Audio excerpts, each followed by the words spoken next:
for me to show you what it looks like when I do scholarly research. I can talk today, I promise. Um, the goal is for me to show you what it actually looks like when research is being done, right? We'll see how we find sources, how we use those sources to develop ideas and concepts, how we connect those concepts to answer a question. If I switch us over real quick, last week we had come to this point in our vault, right? This is our obsidian vault. For those of you who are new, you can get a link to this vault on the channel page. If you follow that, you'll end up in a public version of this vault where you can see the research we have done to date. And see, we have our question from last week. Why are ecosystems more stable when they contain more species? We investigated that and looked at three different concepts. We had ecosystems, we had ecological stability, and biodiversity. We defined each of these and eventually came up with an answer to our question. Now, today, we're going to add our next question note to this vault. So let's jump right into this and get started. So the first thing we're going to do is create a new note. We're going to say this is what is the earliest evidence for music?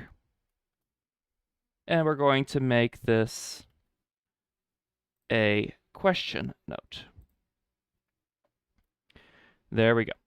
So we now have a blank slate on which we can work. Now, as before, we want to do some initial brainstorming before we jump into our research. Right? We want to have some idea of where we want to start. So let's look at our initial thoughts first. Let's see. What is the earliest evidence for music? I think there's two potential lines of evidence here. We could find archaeological evidence. Maybe we can find either instruments or images of instruments somewhere. So that's one option. Two possible lines. Number one is going to be archaeological. Either instruments or images of instruments. Speaking of capitalization, this is going to bug me, so I'm going to try to fix our title label here real quick.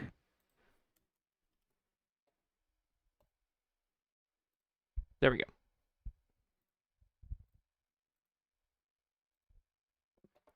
All right, so archaeological evidence is the first possible thought that I'm having. The other is that it might be evolutionary, right? Maybe there's features of human anatomy that allow for music to be performed, and at least in the sense that we can think of it today. Maybe we have humming or singing, right? So evolutionary. Earliest anatomical structures that allow humming or singing. Maybe a pitch control. So that's where I think I'm going to start this investigation off, right? So we've got plenty of things to look at, but let's first try to figure out what topics we want to explore, right? That's the next thing. We have two possible lines. We have some archaeological evidence, potentially, and evolutionary evidence. So let's go on to Wikipedia, and we'll just search music. Well, what is music? Right? Music is the arrangement of sound to create some combination of form, harmony, melody, rhythm, or otherwise expressive content. So this is very, very broad. Music is generally agreed to be a cultural universal that is present in all human societies, right? So at some point, really early in the history of humans, we develop music, and it's pretty much stuck around. So we will want to make a concept note for music. We're not going to be able to answer this question without looking at music. Now, let's look at creation. I'm going to skip history. I'm going to want to look at that later. That seems like it's going to be very useful. But let's look at creation here. So we're looking here for methods, not... See, this is writing, composition. That's not what we're looking for here. Performance.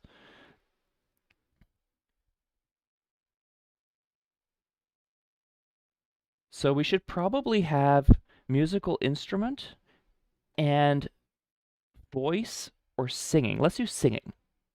So musical instrument, singing.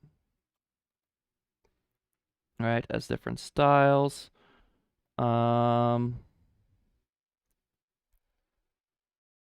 Besides singing, there's also humming and whistling. Let's actually make notes for those.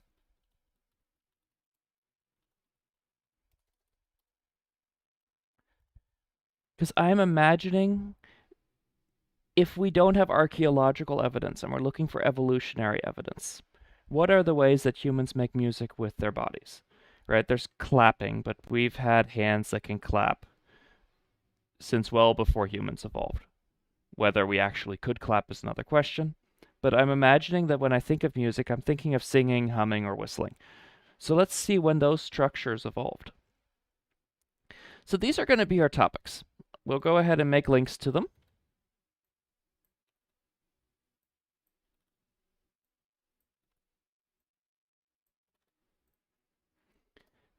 And these are dead links for now, but if we go to our graph view and look down here, we now have our new question and the concepts associated with that.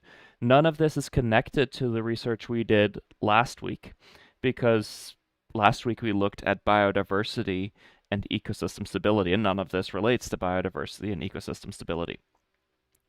So let's continue here. And also check on the history of music. There's a whole article for this. Let's go to that article. All right. Definitions of music vary widely throughout the world. Let's actually take that. We'll open that in a new tab. And we will make our music concept note using this article.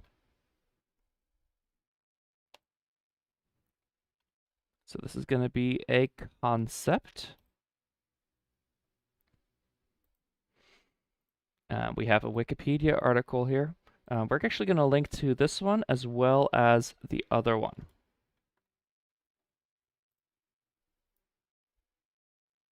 Actually, we've got 3 different articles on Wikipedia to do with music.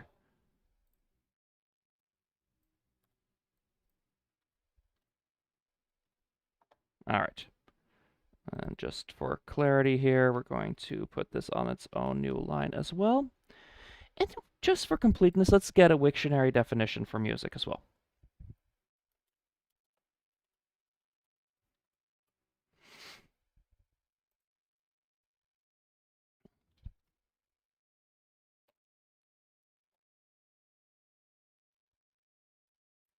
A series of sounds organized in time, usually employing some combination of harmony, melody, rhythm, tempo, etc., often to convey a mood. We've got, very broadly here, figuratively, any interesting or pleasing sounds, but we have an art form created by organizing pitch, rhythm, and sounds, made by using musical instruments and or singing. And then sheet music as a term as well. So this definition 3 is probably the one we're looking for here. So let's copy our thing down. We have our URL for Wiktionary. And let's just make this consistent. We'll put it on a new line. Oops. Why do we have that in bold? There we go. All right. So now we have our definition. And let's look at this discussion, right? What makes up music? We have art created by organizing pitch, rhythm, and sound, made using instruments and or singing. That's a pretty solid discussion, right? So we'll say something like an art form created by, let's actually go back here, an art form using sound as a medium. We'll draw that in from the Wikipedia article, created by organizing pitch, rhythm, rhythm with an R-H-Y,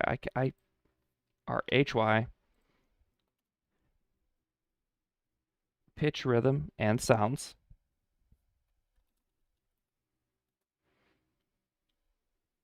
Generally produced by, and we have an article for musical instruments.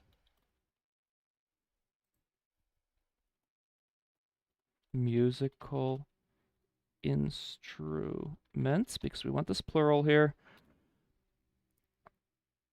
Or by singing.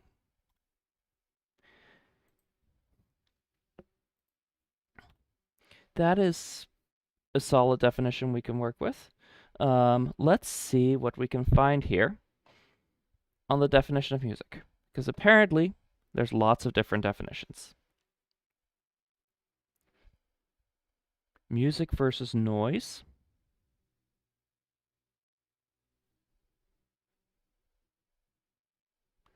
The border between music and noise is always culturally defined, which implies that even within a single society, this border does not always pass through the same place. In short, there is rarely a consensus. By all accounts, there is no single or intercultural universal concept defining what music might be. Let's see, where is that from?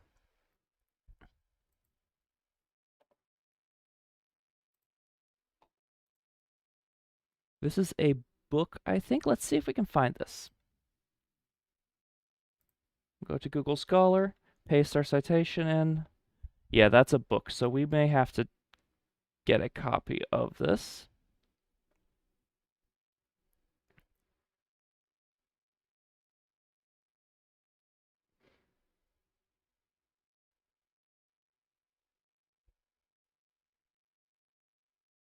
Although actually it looks like we have a digital version here. Nope, this is a preview. So we will want to get a copy of this. Let's create a source node for it, and I will see what I can do about getting this from the library for next week. So we need our BibTeX. We're going to create a new note here, make this a source note.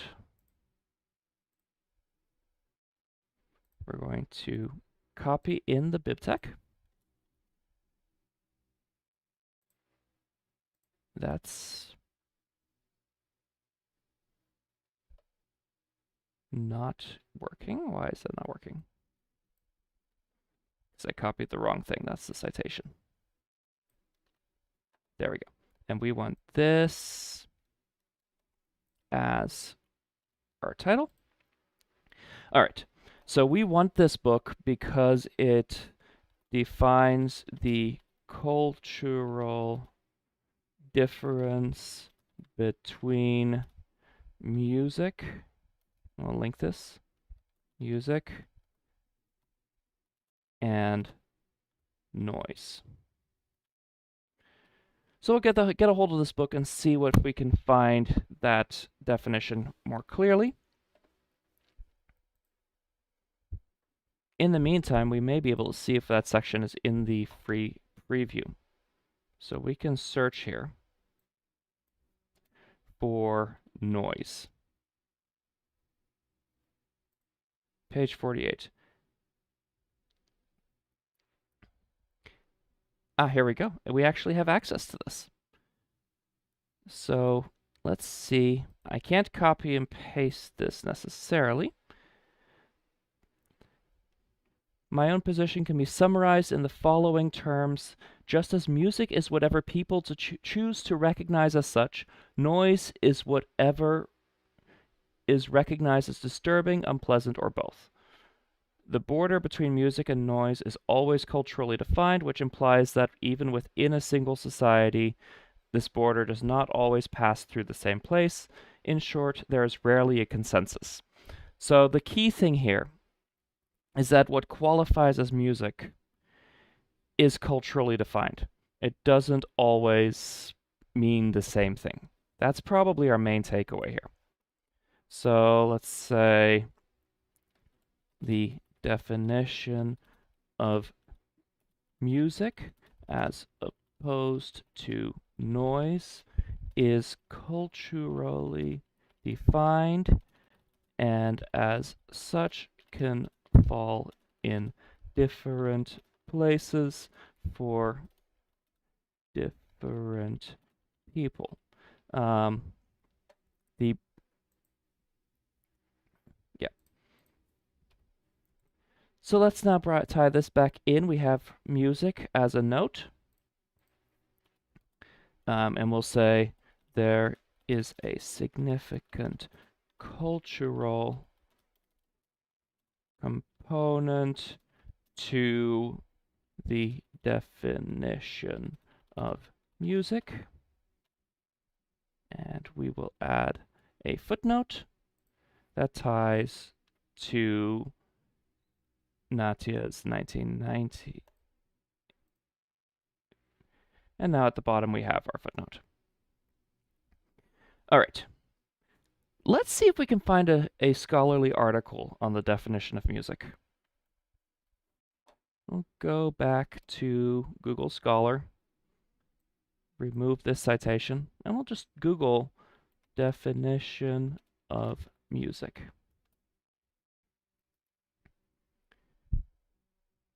2000 on defining music. Music, cognition, culture, and evolution. That could be really useful. Let's see if we can have a look at that. And close Wiktionary. We don't need that anymore. Let's see. So this, where is this published? Annals of the New York Academy of Sciences, 2001. So that's within the last few decades. We'll have to see if that particular journal, I assume that's peer-reviewed. Let's see. I just want to check if this article is peer-reviewed before I spend a lot of time on it.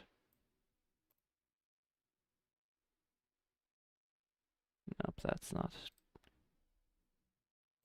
Go here.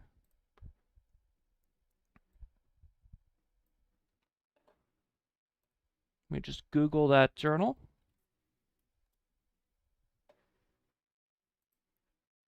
Open that up.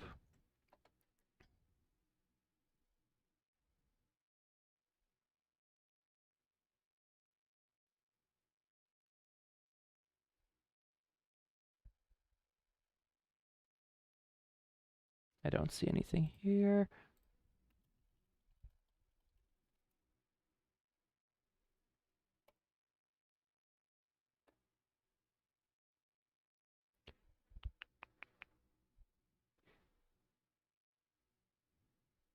Rigorously peer-reviewed. So, okay, so this is a peer-reviewed journal.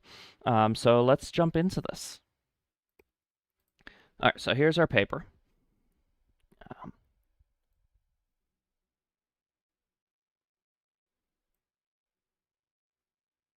Here we go. That's a line. We seem to be able to define the biological foundations for our musicality within a clear and unitary framework. That is a statement. I'm going to have to look into that some more. Yet music itself does not appear so clearly definable. Music is different things and does different things in different cultures. I actually really like that line. So let's go ahead and create a source note for this. We're going to use this. So we'll copy this. And we will jump back to our vault and create a new note.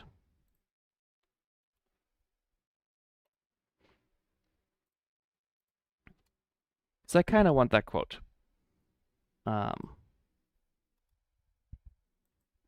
We have here, looks like it ties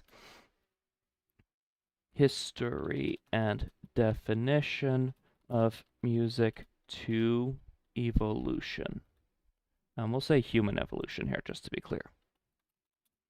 All right, key takeaways. We have a quote from the abstract.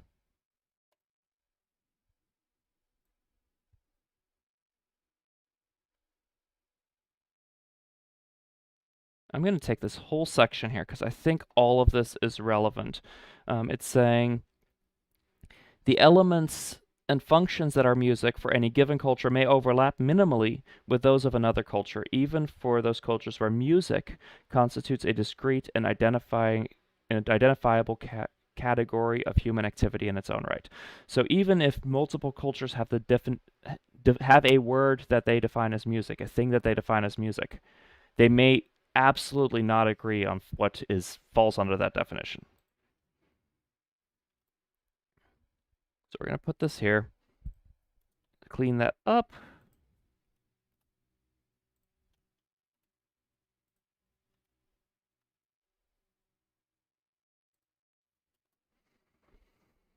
Again, implying here that music is very much culturally defined. Let's actually link this again, just so that we don't lose track of where this belongs. And let's go back to the paper. This paper will survey recent research. So this is a review paper. They're looking at a collection of different other articles. So we may be able to find some additional sources if we need to dive deeper. That examines the capacity and its multifariousness for music. It will be suggested that music, like speech, is a product of both our biologies and our social interactions, that music is a necessary and integral dimension of human development, and that music may have played a central role in the evolution of the modern human mind. Again, that is a statement. This is they're not afraid of saying stuff in this paper. Ian Cross is not afraid of saying stuff. So let's look into this. So we're going to skim this and look for anything that looks relevant.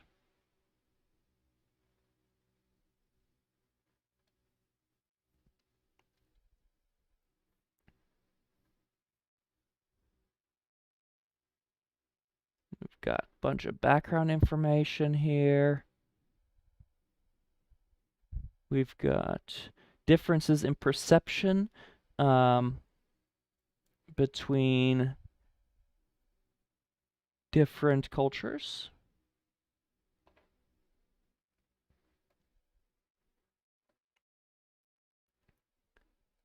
I'm looking to see if there's any section headers here, but it looks like this is all one manuscript.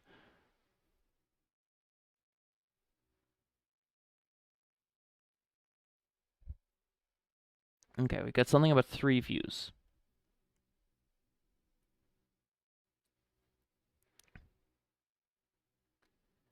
Indeed, when music has been viewed from an evolutionary perspective, it has often been viewed as contingent, at best acceptive, a view most clearly exemplified by Steven Pinker and endorsed by others, etc. For Pinker, music is famously auditory cheesecake.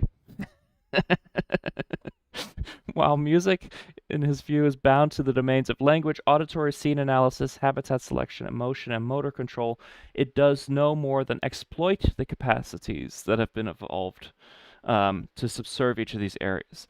So music is purely derived from other skills that humans have evolved. Sperber goes the furthest in condemning music as an evolutionary parasite, though he explicitly disavows serious intent in formulating that view. All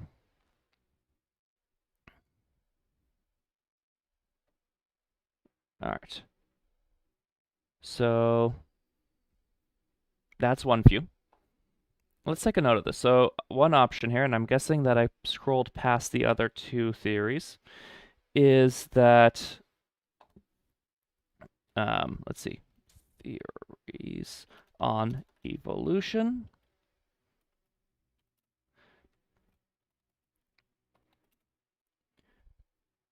Music evolved to take advantage of, or by taking advantage of adaptive traits that were beneficial for other reasons. So that's one.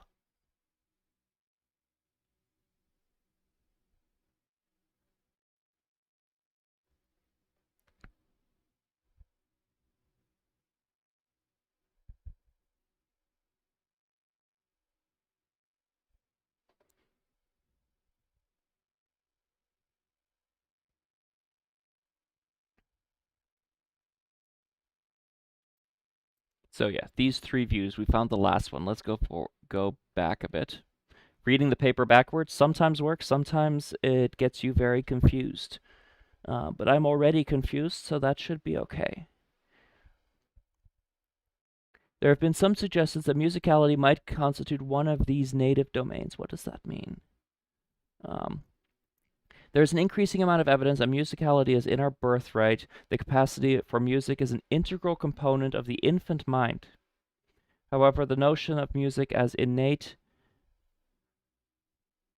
that emerges from the researchers cited does not sit easily with current general theories of the infant mind. Okay, so we're not entirely sure about that.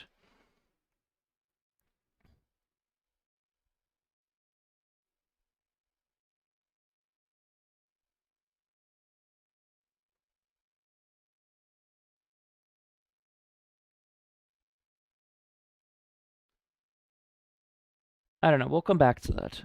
They're talking about infants. That could be really interesting, but we may want to skip that for a little bit and keep skimming through here and see if we get to any strong conclusions.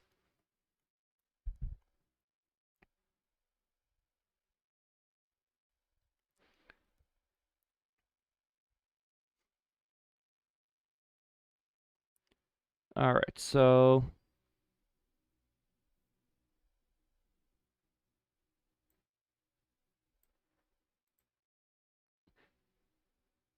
they're saying here, the author is saying that the theories, such as the one we were looking at, that says that music pretty much plays a side role in human culture, is potentially flawed because it's based on the idea that music does not play a central role in human society.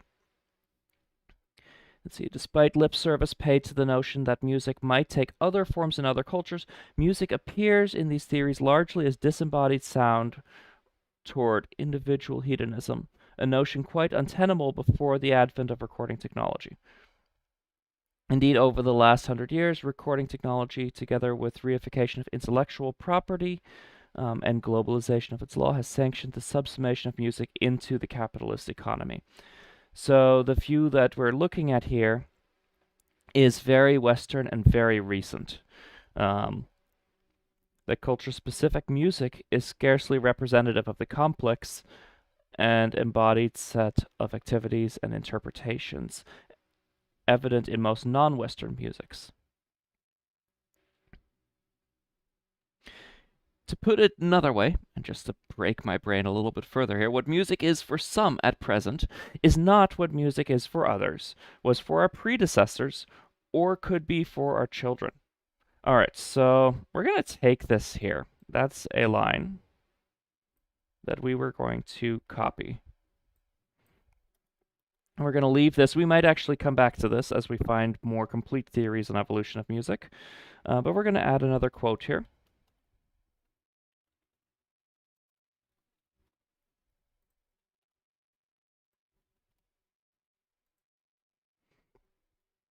So definition of music changes not only across cultures, but also over time. And the definition of music that we're potentially more familiar with is a very capitalistic Western modern definition. So let's keep on looking here. So some philosophers are saying that the effects of music are at the level of the individual, essentially this hedonic experience. Um, that doesn't sit right with me. I mean, it's such a communal thing. I guess, yes, we could sit quietly and listen to our music or put on headphones and separate ourselves from society with music, but there's so many cultures in which music is central. And even in Western culture, singing together, like think of karaoke, right? That is not an individual experience. So I'm not, I think I agree with the author here that that doesn't seem right.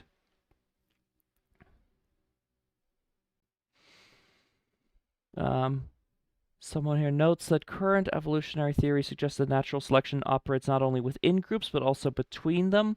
That is a can of worms that we can go into in another episode. Group selection is something that comes and goes. Let's see.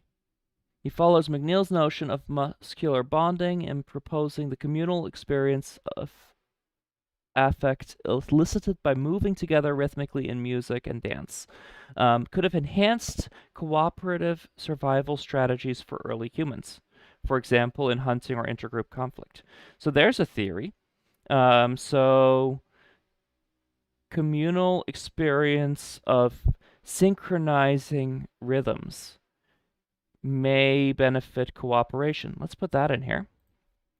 Let's see. Communal practice of synchronizing rhythms. There's an H there every time. Between individuals through music or, and let's link this to, it'll be a dead link, but we'll call it, say, dance, may have helped improve cooperation.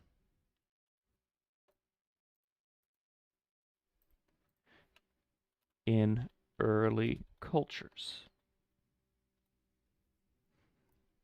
All right, so that's another evolutionary benefit potentially here, right? So we have one that music evolved as a side effect of a bunch of other stuff. We have one that says that music may have had a benefit on its own. So now we can have selection for music.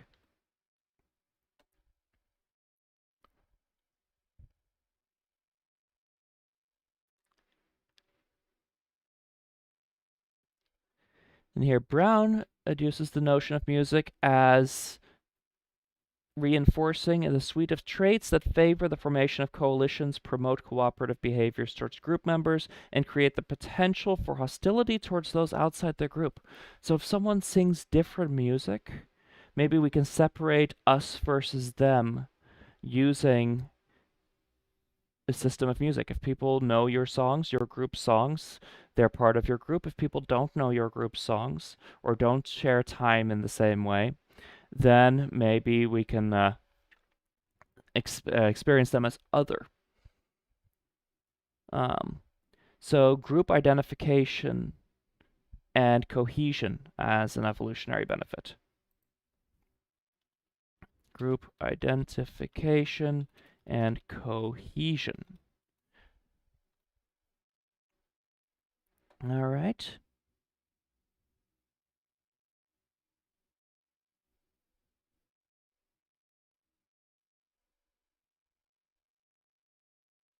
There's a lot more in here. This will probably take a thorough read that I don't have the time for on stream. But I'm going to read this paper over the next few days and see what we get. Maybe that'll be a good weekend read.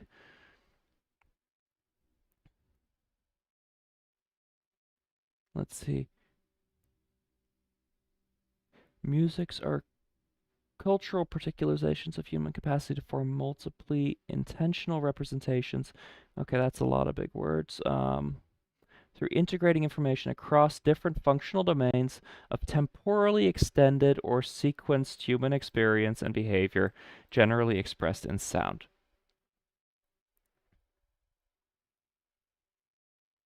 So this is not going necessarily into the actual evolution of music, but the reasons that music might have evolved, which is interesting, but it's not going to help us completely answer our question. It gives us a starting point. All right, so let's tie this into our note on music. All right, we'll say something along the lines of music may have evolved to serve a societal function such as group cohesion, cooperation, or identification.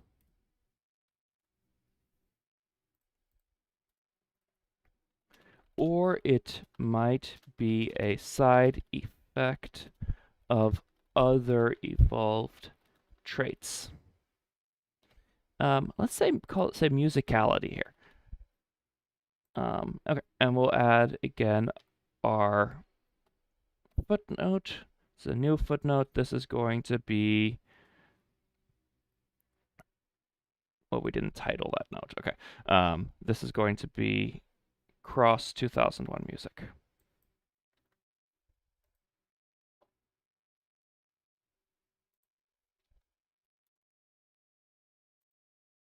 I can go down here and I'll put it in here. All right. So that is definition and maybe some of the origins. Let's see now if we can't find something about, say, origin of music in humans. That sounds really interesting, the singing Neanderthals. The origins of music, language, mind, and body, but we don't have access to that right now. 5 constraints on theories of the origins of music. How music and instruments began, a brief overview of the origin and entire development of music from its earliest stages. That sounds great. It's Frontiers in Sociology, 2017, so relatively recent. Let's have a look.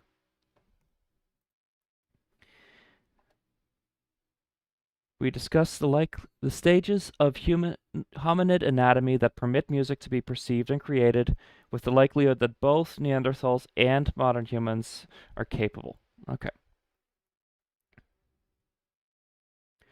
The earlier hominid ability to emit sounds of variable pitch with some meaning shows that music at its simplest level must have predated speech.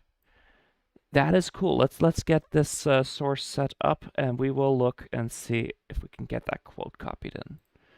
So first thing first, get our citation.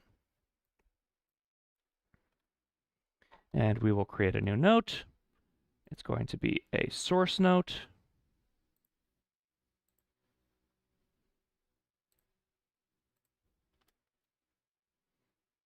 Won't forget to copy the title over this time. And we save this because it's talking about the evolutionary origins of music. All right. Key takeaways. We have a quote that we want to copy. And that quote says that it is quite possible that music at some point predated speech. In fact, the author seems pretty convinced that it did. Rhythm may have preceded melody, but full control of rhythm may not have come earlier than the perception of music above. 4 evident purposes of music. Oh, that's also very good. Dance, ritual, entertainment, personal and communal, and above all, social cohesion. So dance, ritual, entertainment, social cohesion. again at personal and communal levels. Let's take that quote as well.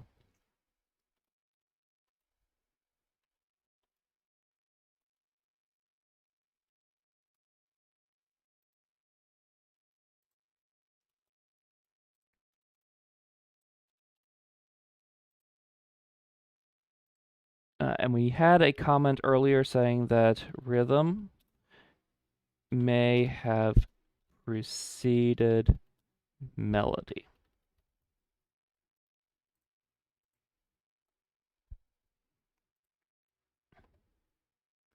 And then they're going to talk about how instruments began. That's going to be useful. We warned that our performances on replicas of surviving instruments may bear little or no resemblance to that of the original players. Okay, so I guess they made replicas and played on them. Okay. And then looking at different instruments and how they evolve into the ones we see today. All right. So let's have a look here.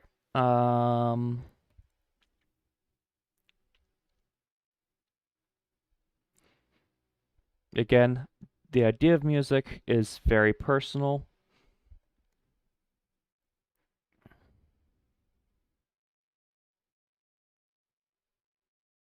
All right, how did music begin?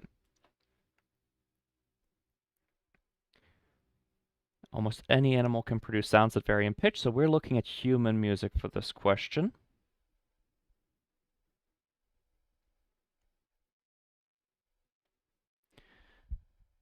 Studies based on fossil remains of the cranium and jaw formation of the earliest species of Homo suggest that while Homo ergaster, from between 2 million and 1.5 million years ago, could produce some variation in pitch, but without much breath control. Homo erectus had a greater ability. Heidelbergensis, and then Homo neanderthalis and Homo sapiens could sing as well as we can. All right, so that is useful. So we're going to say that, let's make sure we say this right. This is Homo ergaster.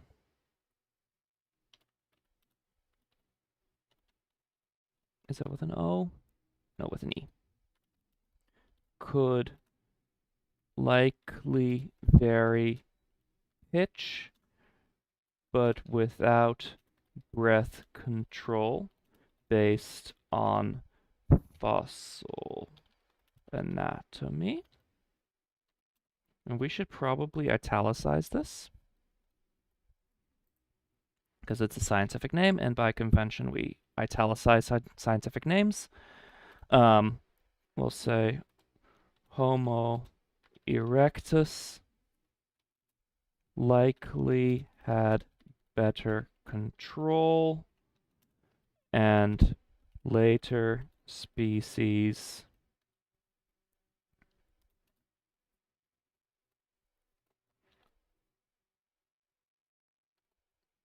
Homo heidelbergensis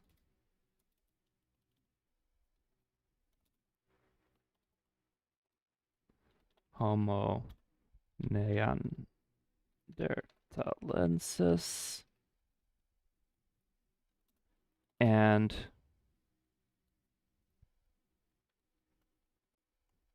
Homo sapiens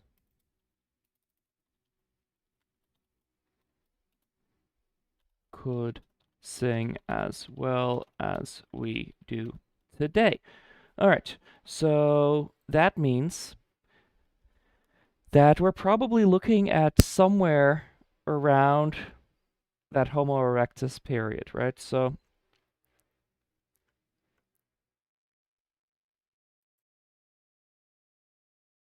course we have no evidence that they actually did sing, but biologically it would have been possible.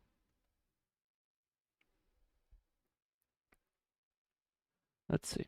Vocalization, while absent from the capability of our cousins the great apes and of early forms of Homo, could be at least as old as 1 million years. So from anatomical evidence,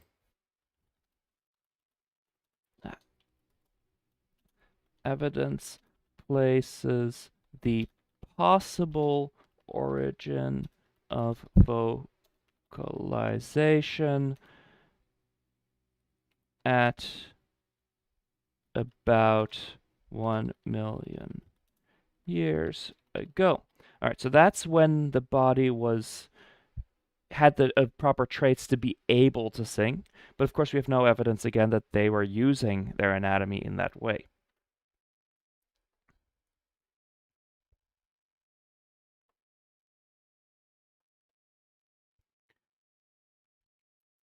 So here's that statement that music surely predated speech.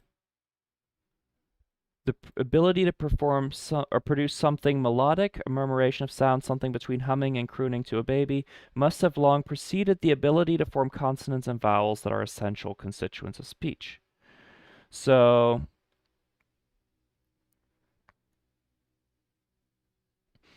they could have carried meaning. So the ability to produce pitch and rhythm precedes the ability to produce consonants and vowels. We'll make a note of that. Produce pitch and rhythm. And let's actually, instead of produce, let's say control.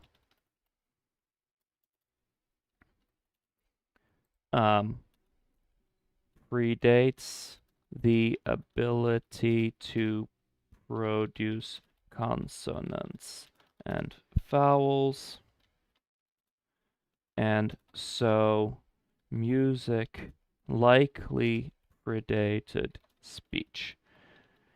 That is taking a bit of a logical leap here, but we're going to leave it in here because this is what the author is saying, and we can always look at other authors as well and see if they agree. Because they're also not citing anything here.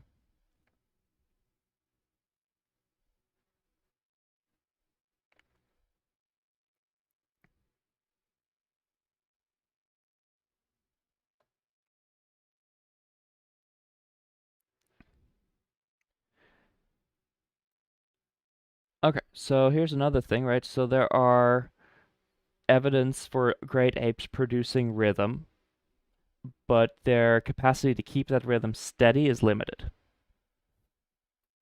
There is evidence of great apes producing rhythm, but their ability to keep the rhythm consistent is limited. And there is a source there. In a lot of these PDFs, you can click on the source and it'll bring you down to the reference section. Gibbon's song and human music from an evolutionary perspective in the origins of music. I may actually want to pull this article as well. This looks interesting too. So let's make a source note for this in a second. We'll copy this into Google Scholar, see if we have access to it. And I may have to pull this from the library if we don't.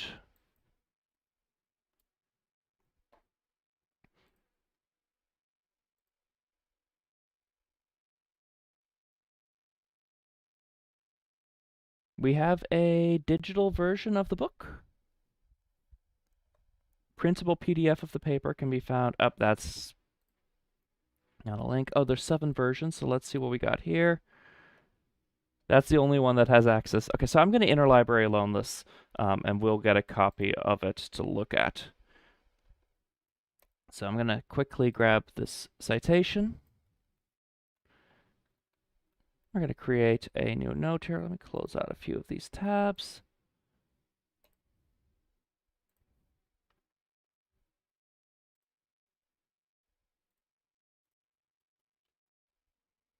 And we're going to say music in other apes as well as humans. And we're going to have to get a hold of this article before we look at it some more. Anyway, that little tangent. We can close this out again. We were looking at this paper.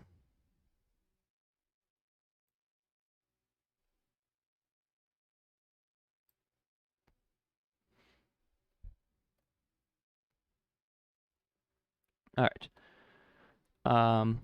what is the purpose of music? We don't know whether dancing led to music or whether the use of rhythm for any other purpose, they say work, led people to move rhythmically that evolved into a dance. So that's a note that we can take here. We don't know if rhythmic movement dance led to music or the other way around. Because behaviors don't fossilize, unfortunately. All right. It's well accepted in anthropology that when people are working, their movements fall into a rhythm. That people may grunt and make other noises into that rhythm. So we can say that there is evidence that when people are working together, they fall into a shared rhythm, and they may grunt or vocalize to that rhythm.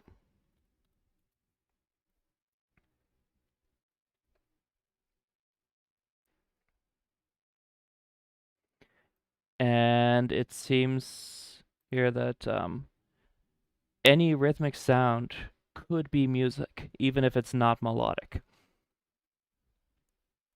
All right, so we have communal entertainment. I doubt we'll have much. Yeah, we have no way of measuring how old that is. Communication by musical means is used. Bush telegraph in Africa and other parts of the world with slit drums and other instruments. Alphorn in Switzerland. Conch in Papua New Guinea. Whistling language in Canary Islands, and so forth. So it could be that the sounds that turned into music were some form of long-distance communication. We've got ritual purposes and so forth. Again, citing the singing Neanderthals. I might also want to get that book I'll see if I can get that book. Music leads to bonding between mother and child, bonding between groups who are working together, etc., etc. So how did musical instruments begin? Let's see.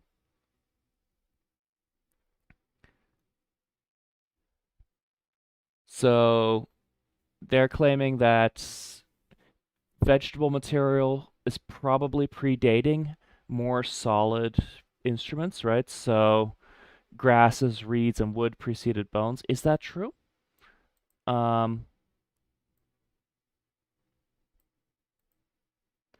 So apparently our earliest bone pipes are very well made, and it looks like that is evidence that they probably practiced on other materials, softer materials first. And since vegetable matter doesn't fossilize as well, we may be missing that archaeological evidence, right? So if the oldest instruments were made of plant matter instead of bone or stone, we may well have lost those artifacts to decomposition.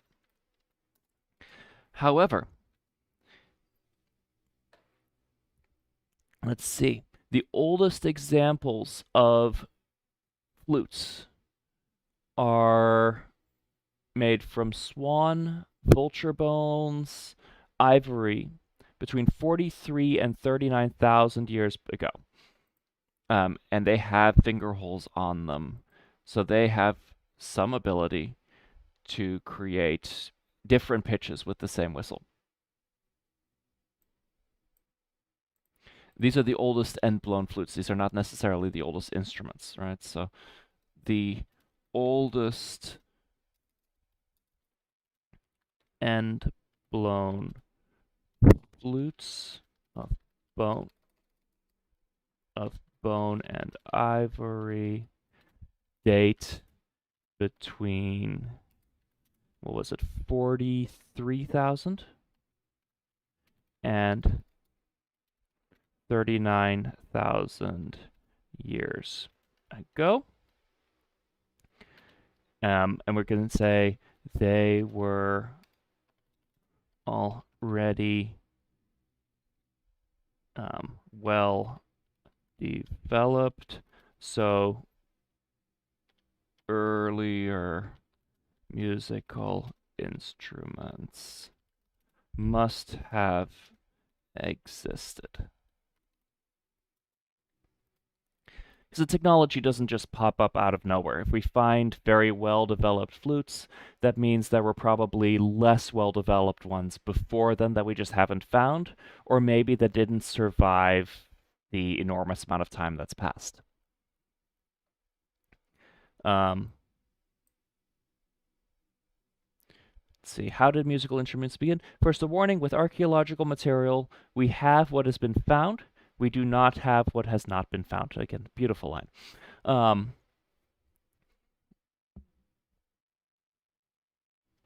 Absence of material does not mean it did not exist, only that it has not been found yet.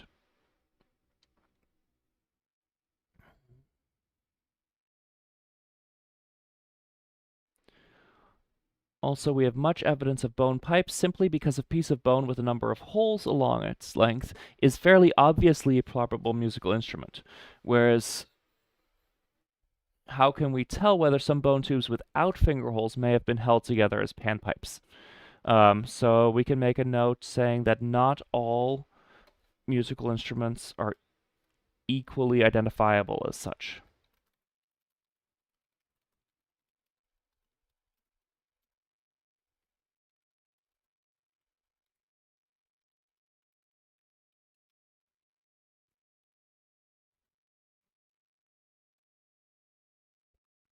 So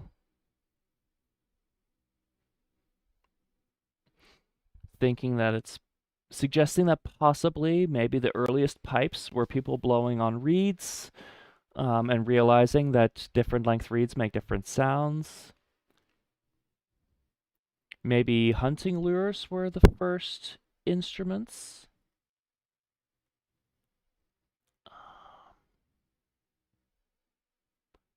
All right. We have many whistles made from toe bones. That's interesting. Did not know that.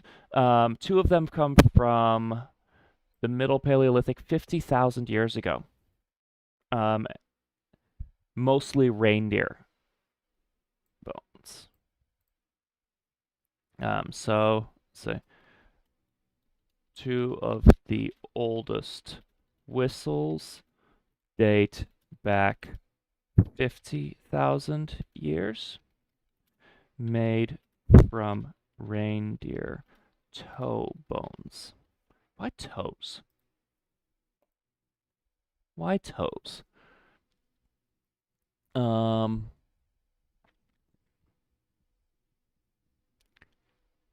There's a piece of bear bone, bear femur, so bear leg bone, from 60,000 years ago with a couple of holes in it. Some people claim this is a flute. It can definitely be used as a flute, but the holes could be a result of other animals gnawing at the bone. So let's say there is a possible flute made of bear femur with holes that dates to 60,000 years, but it is possible the holes are a result of scavengers. So it's possible this was a flute, without finger holes, right? Just a single tone, maybe like part of a panpipe system or just one note you could make, and maybe you use it rhythmically, and the holes were made by scavengers. Or it's possible that this was a flute that had finger holes, that is just fragmented, and we can't be sure. Or it's possible that this was not a flute at all, and it just happens that if you blow on this thing, it makes a couple of notes.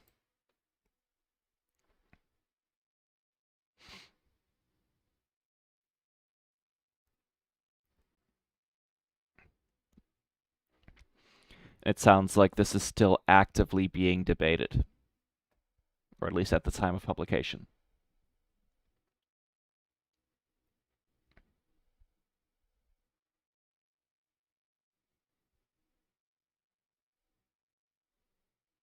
So the question then is whether Neanderthals made music.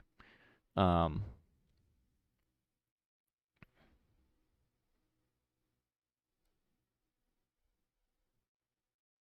Still controversial whether Heidelbergensis could have done it, but it seems pretty clear that Neanderthals could have sung. So while that barebone pipe may not have been an instrument, or might have been, um,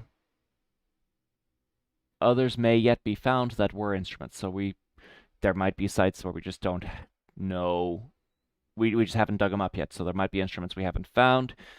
As they like to say, absence of evidence is not evidence of absence.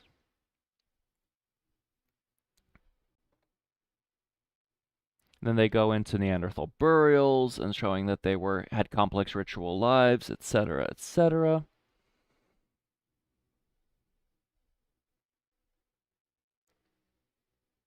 So here we're still looking at that 43 to more recent.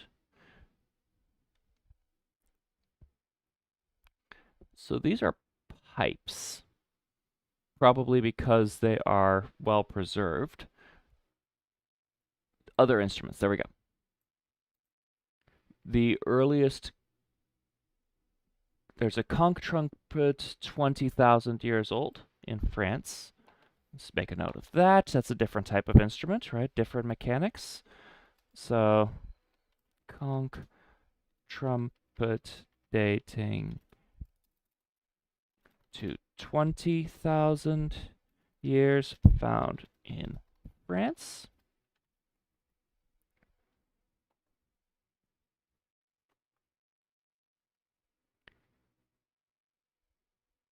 So it's possible that there were some mammoth bones from 20,000 years ago in Ukraine that could have been used as beating sticks or even rasps.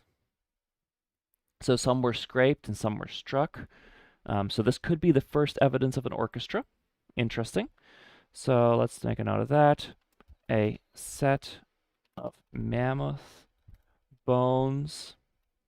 Some seem to be struck and others scraped may be the evidence of the first. And they put it in quotes, I'll put it in quotes too, orchestra. Dates to 20,000 years ago in Ukraine.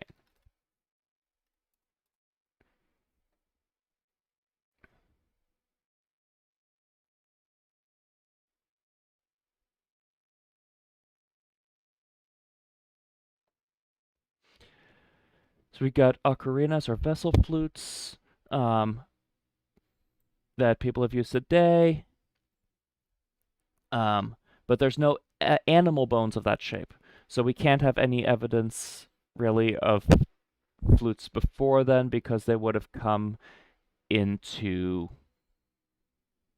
they would have been vegetable material. They would have broken down over time. So really pottery would have been our first evidence of vessel flutes or ocarinas in the Neolithic period. So we can't have evidence unless there's some really well preserved gourd ocarina out there that no one's found yet. It seems like we're not going to find anything more recent than the Neolithic. What about voice changers? They mentioned the kazoos or something like that.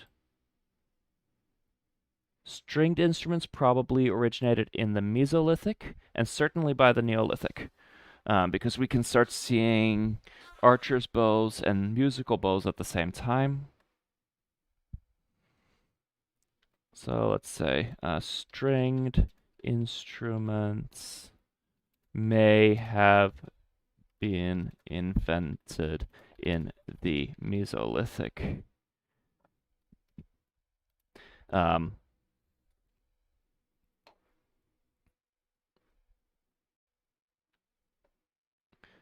With the invention of the hunting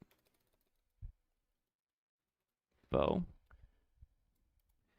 I'm now imagining some early human, right, playing what would have really been like the first harp, essentially, and realizing that they can like pelt their buddy with a rock or a small stick by pulling on the harp string and letting go. I think that would have been hilarious.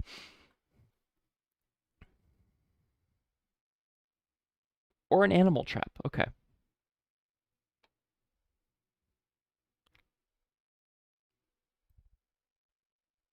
So we cannot really have good evidence of drums because skins and wooden frames or hollow logs don't survive. So again, until pottery became available in the Neolithic, we really don't have the opportunity to get a lot of evidence of drums.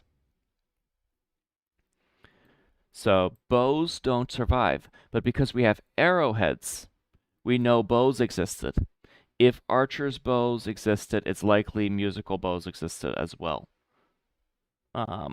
String of musical bow is usually tapped with a stick, initially presumably by an arrow, and is held in the player's mouth, where changing the shape of the mouth, different overtones are created.